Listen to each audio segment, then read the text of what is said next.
ये कहानी आपको रुला देंगी। माँ बाप को दुख मत दो।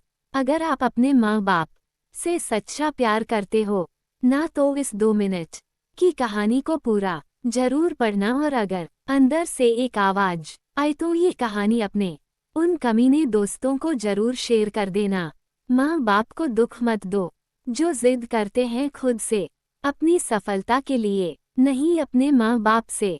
अपने शौक पूरे करने के लिए एक लड़के ने अपने पिता से कहा, पापा मुझे नया मोबाइल चाहिए। पिता ने कहा, बेटा अभी कुछ वक्त रुक जा, फिर तुझे एक नया मोबाइल दिल दूंगा। बेटे ने कहा, आपके पास मेरे लिए कभी पैसे नहीं होते हैं, मेरे सब दोस्त अच्छे रहते हैं, किसी के पास कोई कमी नहीं है, केवल मेरे पास ही हर चीज की कमी होती है। अब आप बच्चे पैदा करना बेहद आसान है, लेकिन उन्हें पालना बेहद मुश्किल। जब आप मेरी जरूरत पूरी कर ही नहीं सकते तो क्या मतलब इस घर में रुकने का। मैं घर छोड़कर जा रहा हूँ।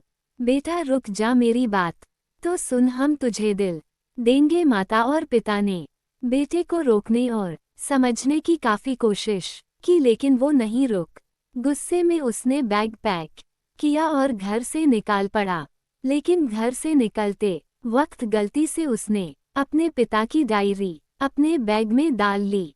पिता की आदत थी कि वह हमेशा डायरी लिखा करते थे और उनकी डायरी को छूने की परमिशन किसी को भी नहीं थी। लड़का घर से काफी दूर आ गया और थक कर बैठ गया।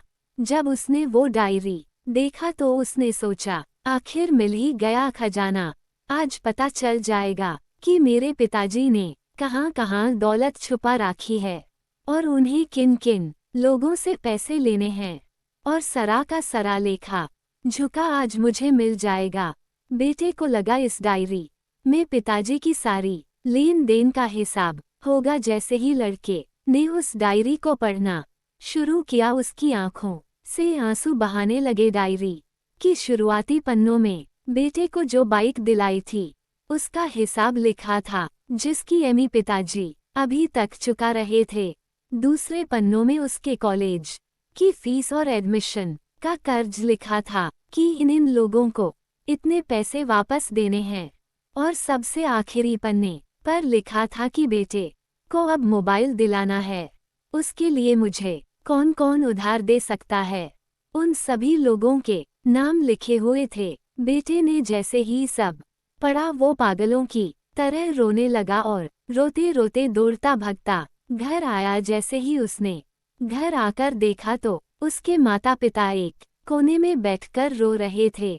बेटा अपने पिता के पैरों में गिरकर रोने लगा कि पिताजी मुझे माफ कर दो। पिता ने कहा, बेटा तू मत रो, तुझे मोबाइल मिल जाएगा। बेटे ने कहा, पिताजी मुझे आपसे कुछ नहीं चाहिए, मुझे पता चल चुका है आप इस डायरी में हम लोगों से क्या छुपाते थे।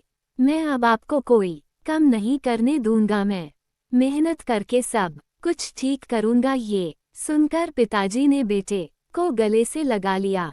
दोस्तों, माँ बाप अपना पूरा जीवन अपनी पूरी खुशी अपने बच्चों के लिए कुर्बान कर देते हैं, लेकिन कुछ बच्चों को लगता है कि माँ बाप ने उनके लिए कुछ नहीं किया। वो कभी आपको अपनी समस्या नहीं बताते, भले ही वो कितनी ही बड़ी समस्या से गुजर रहे हो। रिश्तेदार भी उन्हें नीचा दिखाते होंगे तो भी वो सह लेते होंगे, लोग भी ताने मारते होंगे तो भी वो सह लेते होंगे, लेकिन आपसे अपनी समस्या कभी शेयर नहीं करते, क्योंकि वो आपको कभी दुखी नहीं देखना चाहते हैं। अब आपका फर्ज बनता है अपने माँ बाप को अच्छी तरह रखना और उन्हें सुख देना, ताकि वो भी अपने जीवन का बचा हुआ समय सुख में गुजर सके।